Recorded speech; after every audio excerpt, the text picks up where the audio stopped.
Mesdames, Messieurs, bonsoir. La partie voirie du chantier du tram va-t-elle prendre du retard? La question se pose car il y a pénurie de pavés. La société chargée de les fournir a du mal à acheminer les quantités souhaitées.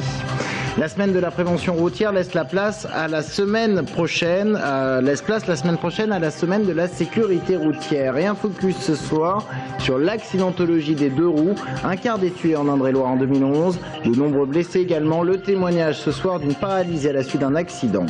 Et puis l'Open de Touraine et la Belge Anne-Sophie Mestache qualifiée pour les demi-finales. L'ancienne première mondiale chez les juniors revient d'une grave blessure. Son portrait à la fin de ce journal. Bonsoir et bienvenue. Dans l'actualité de ce 12 octobre, une pénurie de pavés pour le chantier de la voirie autour du tram. La société chargée de les livrer a du mal à respecter les délais. Il faut savoir que plusieurs dizaines de milliers de mètres carrés seront recouverts par ces pavés. Alors va-t-on prendre du retard sur le chantier du tram? Élément de réponse avec Jérôme Alain. 40 000 mètres carrés de pavés sont prévus sur le tracé du tramway. En ce début octobre, un quart des blocs de pierre est déjà en place. Mais le souci actuel pour Cité Tram, c'est le décalage de livraison de la pierre de calcaire par la société Pierre de France, qui engendre une pénurie sur le chantier. Du coup, l'état d'avancement de la pose a pris un mois de retard, notamment rue Nationale, un retard qui sera peut-être difficile à combler avant la fin de l'année. On devait démarrer en août, on a démarré que fin septembre. Et donc là, nous mettons en œuvre des moyens correctifs avec le fournisseur et le poseur pour pouvoir finir les aménagements définitifs mi-décembre. S'il y a de l'aléa météorologique, nous ne pourrons pas tenir cet objectif. Cependant, l'objectif quand même de libérer l'espace public et de retirer l'ensemble des barrières pour mi-décembre est maintenu. Mi-décembre donc, c'est promis, la rue Nationale sera quelque peu rendue aux piétons et à la flânerie, sans barrière, et au carrefour des rues perpendiculaires, une circulation plus facile. En tout cas, les commerçants attendent avec une certaine impatience le début de la fin sur la rue Nationale, car depuis un an, la gêne occasionnée a bouleversé les habitudes des clients. Il y a quand même une situation difficile sur la place de Tours, dans le stationnement, la circulation. Ce qui perturbe le plus les gens, c'est surtout ces changements assez quotidiens des sens de circulation. Donc on s'adapte. Quant au pont Wilson, la circulation nord-sud devait se faire à nouveau courant décembre. Mais les pluies de ces derniers temps n'ont pas permis de régler les problèmes d'étanchéité de l'ouvrage. Du coup, sa réouverture devrait se faire seulement fin février. D'ici là, les pavés seront posés et espérons qu'aucun autre aléa technique ou climatique ne viendra perturber le chantier. Harlem Désir ne fait pas le plein du côté des militants socialistes. Sa motion n'a pas recueilli 70% des voix. En Indre-et-Loire, c'est même seuls 30% des votants qui se sont prononcés en sa faveur. Deux autres motions dépassent les 10%. L'Indre-et-Loire, où moins d'un électeur socialiste sur deux s'est déplacé aux urnes. Écoutez la réaction du premier secrétaire fédéral, son analyse au micro de Sabrina Mellout.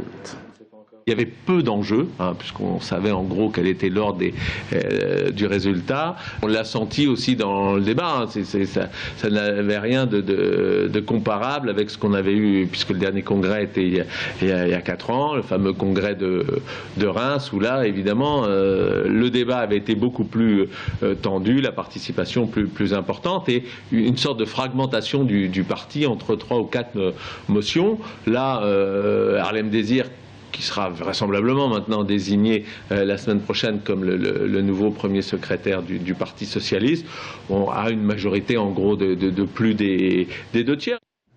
Et du côté de l'UMP, on reçoit ce soir à Saint-Cyr-sur-Loire Jean-François Copé, l'un des candidats pour la présidence de l'UMP. Le secrétaire général du parti vient pour une réunion militante dans le cadre de sa campagne. Il sera notamment accueilli par Philippe Briand ou Hervé Novelli ou encore Claude Greff, notre invité ce soir. Rendez-vous à la fin de ce journal. On s'arrête maintenant sur 2 semaines de prévention qui se chevauchent. Cette semaine était consacrée à la prévention routière. La semaine prochaine sera celle de la sécurité routière. Et un effort de pédagogie sera fait en direction des deux roues. Un quart des tués en 2011 en Indre-et-Loire. Des accidents dramatiques, même lorsque l'on en ressort vivant. Le témoignage maintenant d'une accidentée en deux roues. Elle est aujourd'hui paralysée. Lizzie Lambert. Émilie a 22 ans quand elle fait un grave accident de moto. Après 6 mois dans le coma, elle se réveille avec de lourdes séquelles, un traumatisme crânien et une paralysie gauche de son corps. J'ai un handicap, ça c'est clair et net. Mais moi, dans ma tête, quelque part, je ne suis pas handicapée. Donc j'ai beaucoup de mal. Quand je vais me balader, je suis forcée de prendre le fauteuil roulant. Mais ça me coûte énormément. 12 ans après son accident, elle a encore 2 rendez-vous par semaine avec le kiné et voit régulièrement un orthophoniste. Elle se bat pour son indépendance, mais une aide à domicile doit venir tous les jours. Il y a des choses que vous faites en 5 minutes. J'aurais plus une patate. Mais moi, ça va me prendre beaucoup plus de temps. À l'époque, elle venait de trouver un poste de commercial. Aujourd'hui, elle ne peut plus travailler. Elle a tout de même décidé de sensibiliser les jeunes à la sécurité routière. Les accidents de la route restent la première cause de décès chez les 15-24 ans. J'ai vu que oui, je touchais les gens. Et puis bon, je me dis que finalement, même si on arrive à en sauver un, ce sera toujours un de sauver. Demain, Émilie participe à une action de prévention au géant de la Riche de Tours. Le nombre de tués est en légère baisse en Indre-et-Loire, mais on compte tout de même 33 morts depuis janvier. Un verdict dans le procès à Blois des 3 braqueurs. Des peines de 3 à 5 ans d'emprisonnement ont été prononcées. 3 hommes qui comparaissaient depuis lundi pour 4 vols ou tentatives de vol à main armée. En bref, une femme décède noyée dans le Cher à Tours. Cela s'est passé hier en fin de journée au niveau du parc Honoré de Balzac.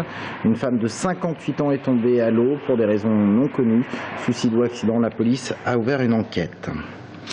En Chine, le cycliste tourangeau de Chanceau-sur-Choisy, Jérémy Roy, concourt dans le Tour de Pékin. Et belle course réalisée aujourd'hui par le tourangeau sur cette étape de 166 km. Jérémy Roy a pris part à une échappée. Il s'est même retrouvé seul en tête avant de se faire rattraper par le peloton quelques kilomètres avant l'arrivée. Et en tennis, on jouait les quarts de finale aujourd'hui à l'Open de Touraine, a joué les tours. Et c'est la Belge Anne-Sophie Mestache qui s'est qualifiée pour les demi-finales. Elle revient pourtant d'une grave blessure. Son portrait, signé Romain Delville. Les Françaises éliminées, la Belge Anne-Sophie Mestache est une des attractions du 8e Open WTA de Touraine. Absente des cours pendant 14 mois à cause de blessures au poignet, la Gantoise bénéficie d'une wildcard de la Fédération internationale de tennis car elle ne pointe qu'à la 573e place mondiale. Oui, mais à 18 ans, cette jeune tenniswoman a déjà remporté l'Open d'Australie en 2011 chez les juniors, en simple et en double. Ah oui, j'ai bien joué là-bas et j'ai fait beaucoup de bien tournois chez la junior. J'étais numéro 1 pour longtemps, mais j'étais blessée à poignet par 14 mois. Et maintenant, je joue déjà 2 mois maintenant et c'est mon 7e tournoi, je pense. Dans son quart de finale face à l'Autrichienne Yvonne Meusberger, tête de série numéro 4, Anne-Sophie Mestache fait le break d'entrée de jeu, tient la distance et finit le travail à 6-3 grâce à 2 services appuyés et gagnants. Dans la deuxième manche, la joueuse de Gand prend l'ascendant sur Meusberger avec son coup droit croisé au millimètre. Elle fait le break à 2-1 et s'impose finalement 6-3. J'ai bien servi et oui, j'ai bien joué, je suis très content. Mon deuxième service était différent et c'était difficile pour elle et oui, c'était bien. Elle n'a pas très bien servi à le dernier jeu et j'ai bien retourné. En demi, elle retrouvera l'autre attraction jeunesse de l'Open de Touraine, la portoricaine Monica Puig, 19 ans. Elle frappe fort, elle sert bien, elle a un bon retour, mais elle n'aime pas le slice et le drop. Dimanche, la finale comptera pour sûr une joueuse de moins de 20 ans et l'Open de Touraine aura tenu une fois de plus son rang de révélateur de talent. Pour terminer ce journal, une exposition. Elle débute demain au musée des Beaux-Arts de Tours. Son nom, Limonaya. Il s'agit en fait de 6 artistes qui exposent. Il y a du dessin et des installations comme celle de cet artiste que l'on va écouter, Avelino Sanchez, qui travaille le plastique en donnant l'illusion du verre et du cristal. On m'a donné la possibilité de travailler avec des plastiques, un plastique vierge comme ça que je pourrais moi-même former et souder. Donc c'était vraiment l'idéal. Il y a quand même des gaz qui peuvent être assez nocifs avec le plastique. On ne peut pas respirer comme ça. Donc il vaut mieux que ce soit assez aéré déjà.